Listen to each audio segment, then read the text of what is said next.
This is a legend of Cape Coast Castle, slave castle.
Important aspect is the lesson that we learn from this place.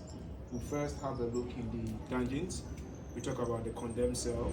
Then we move to the door or the gate of no return. At that same point, we see the female dungeons and their cell. We stand inside Cape Coast Castle, and the structure that we are seeing here happens to be the third and the smallest that was built by the Europeans when they came in, of which the coast of Africa, we are estimating about 60 forts and castles to be built here.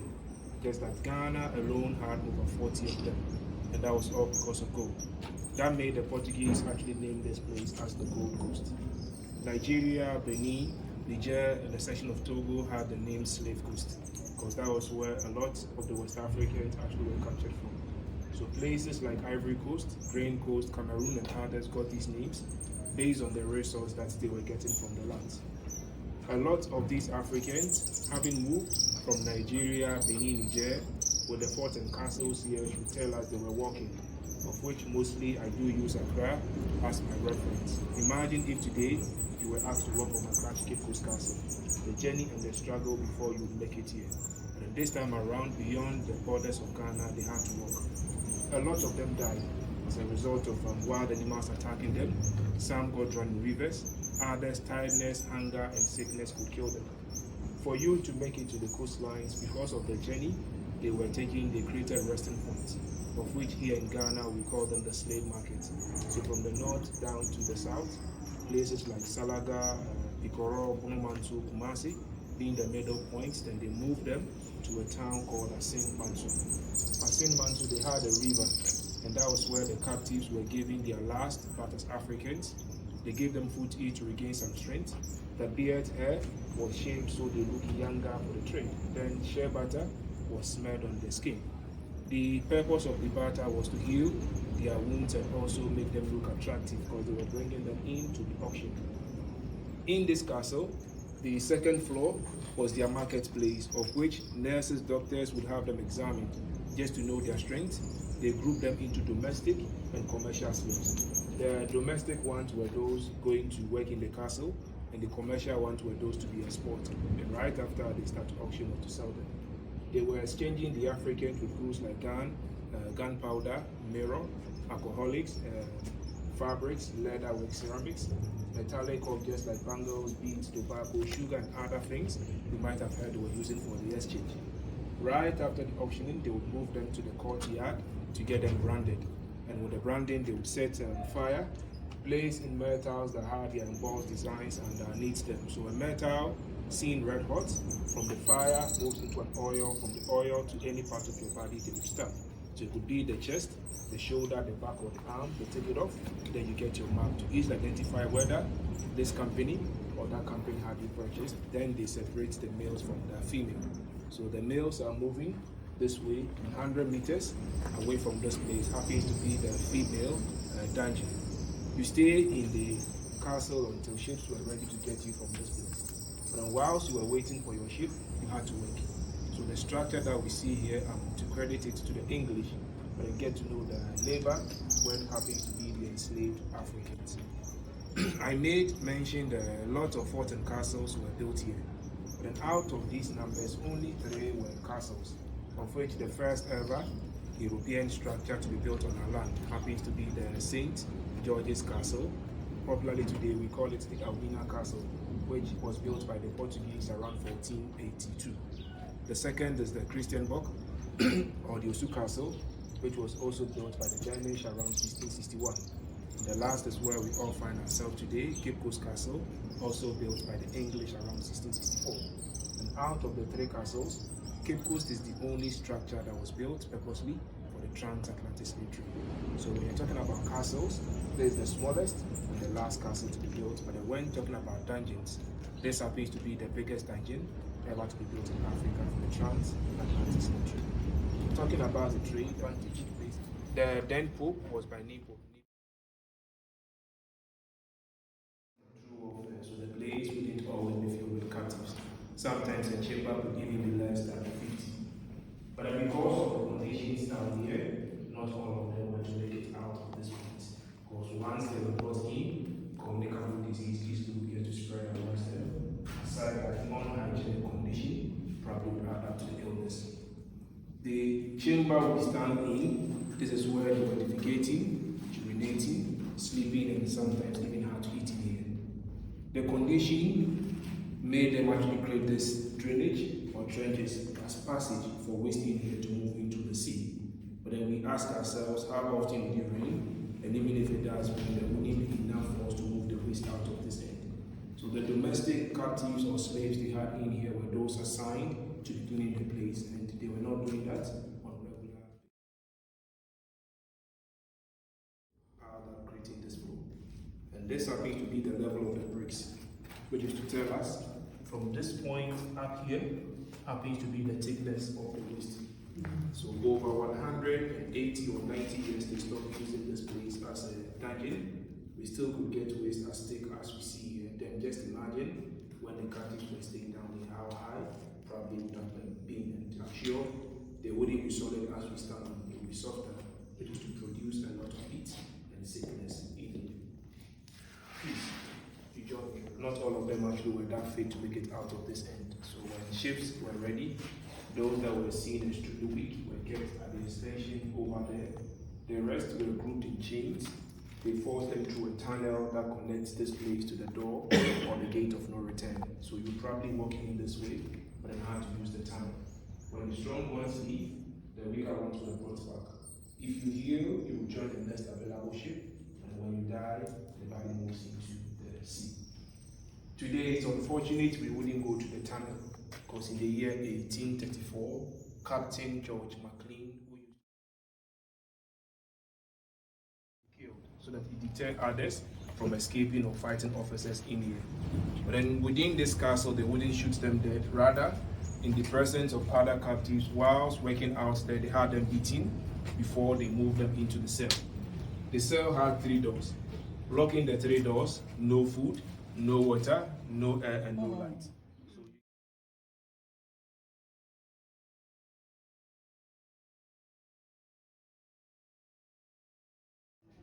Originally, the door was a short and narrow door designed for one person to fit through. So you probably going out of the door, you had to bow. So you bend before you could fit through the door they had to. Cape Coast is now having a bigger door, all because the English at the point made this town the capital city of Gold Coast. And the castle we are seeing here became the administrative quarters. So that made them expand the door for goods to be moving in, out of this place. Captives that moved out of this door never returned back. Walking out of the door means you lose your right as a human being, you lose your connection with your people, you lose your inheritance, and also get to lose your identity as an African. And I'm saying you lose your identity all because when, let me use even this woman, when she entered, moving, I thought she was a foreigner. But then the language she spoke probably helped me to know that she's actually a Ghanaian. So those days, let me say, please, I'm hearing your surname. I'm Asian. Asian, let's say, Anakan. Your surname, sir. Ajolo from Volta. Any Ghanaian again? Bonnie. So I wouldn't pick Bonnie today. I'm coming. Yes, sir. I'm Adam. Adam. I wouldn't pick Adam too. So let me see, she's from Accra. She's Na Ayeli. She's from, let's say, Volta region, let's say, Isina. The man here is from, let's say, the Igbo land, let's say, it's America. She's from Ivory Coast, Baule tribe, let's say, Boni, but they don't care where they picked us from. I didn't pick Adam and I didn't pick Money because they are more of foreign names, not local names. But they don't care where they picked us from. Once you get to the plantation, all of you are going to be Christianized, giving names like Thomas, Esther, Mary, Philip, James, and others. If the master happens to be, let's say, Smith, automatically you all tend to be Smith. So Thomas Smith, Esther Smith, Philippa Smith, we all get the same because we become his property. We speak different dialects, and the dialect will help us identify where we're coming from. And over there, we can't communicate due to language barriers. So the best option is for us to learn from the master. So years to come, the Asante, the Kongomba, the Yoruba, the Igbo, the Benin will speak the same language, bear the same name. So in years to come, their kids or descendants are going to lose their identity. You walk out of the castle, you lose your rights because you could be killed at any point, any time, and as and when they wanted to do so. The business or the trade was backed with insurance, and around those periods, a lot of insurance actually sprang up. So the focus was not the human life, rather the man will look out of them, because whether he survived or died, still profit was made on them. And the sad aspect about the trade was when even the whole trade ended, instead of the captives being compensated, rather plantation owners were compensated, saying that they had rather lost business, not the human lives. A lot of these Africans had never seen the sea before, because majority of them came from the inner lands. So having community for the people, but they still get the legacy of the This is when you came out of the door of no return. There's the door to return back in, but this is the door of no return outside of the castle. And out here, as you see, they headed out in boats to the ships out in the ocean. So this is a part that's now a fishing village now. It used to be a harbor to take slaves to other countries.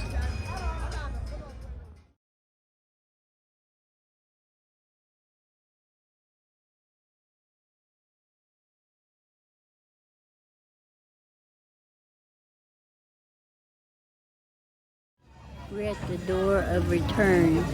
So our ancestors came out of this door and they could not come back in. Unless they were in the spirit. Yes, but today We're we're going back in the flesh. in the flesh and taking our ancestors' memories with us.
He was a captain of a slave ship.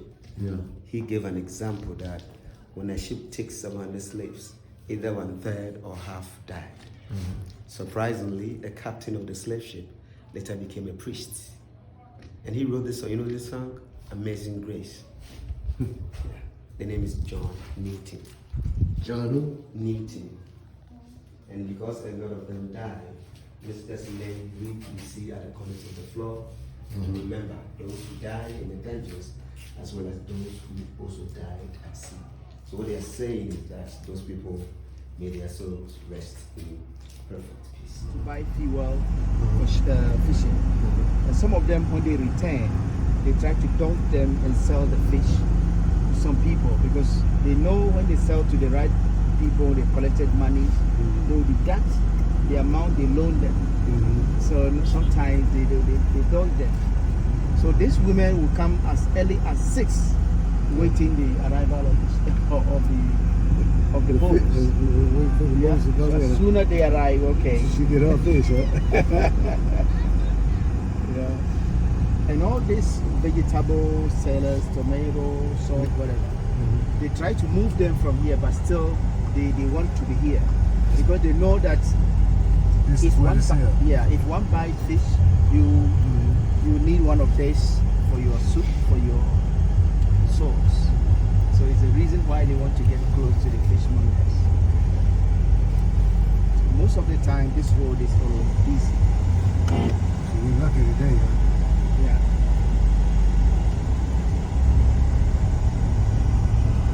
This is Elmina, downtown Elmina. Elmina, downtown Elmina. Fish market and the Bless, other baby. open market. So You see that girl with all that fabric on her head? She trying to Uh-huh. burn all that fabric.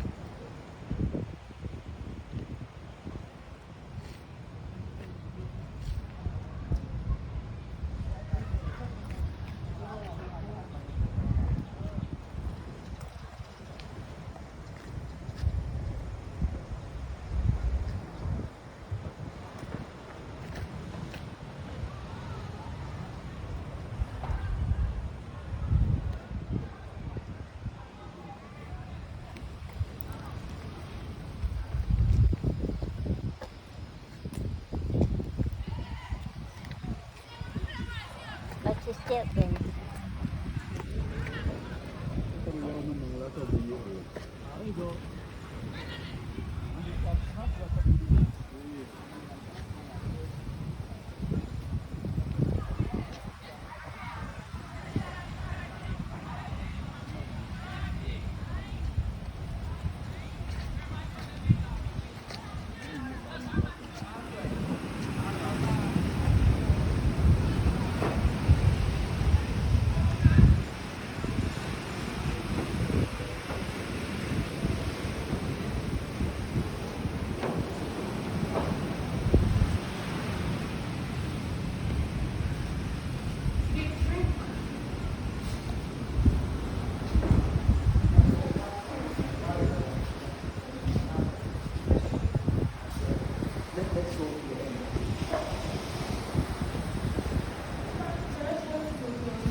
We're at the Coconut Grove Resort, and we're at the restaurant.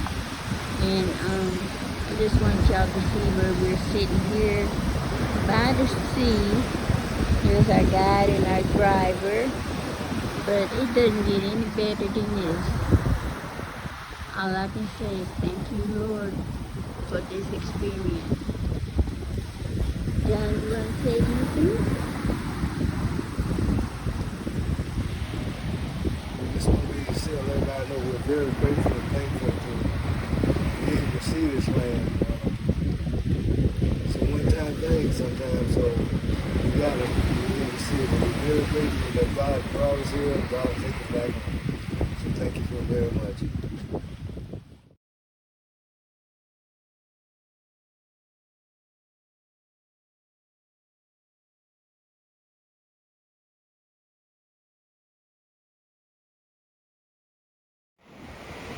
I don't know if y'all can see those ships way out. Not ships, I'm boats. glad you put the inside, man. Yeah, fishing boats.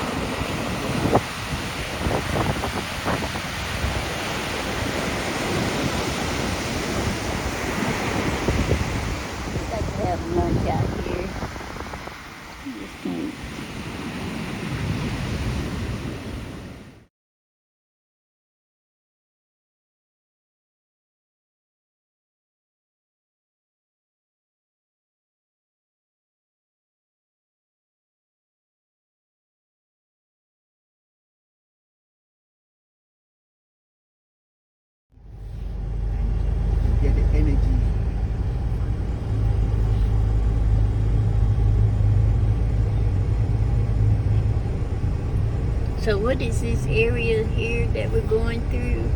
This area is called Mainkesim, Mainkesim. and is the traditional capital of the Fanti people. Okay. When they migrated from Polo regions, this is where they settled. They were a tribe called Eti people. They fought with them and settled here. So the former name was Adoju. When they settled, they renamed the place Mainkesim, which means a big nation. Thank you.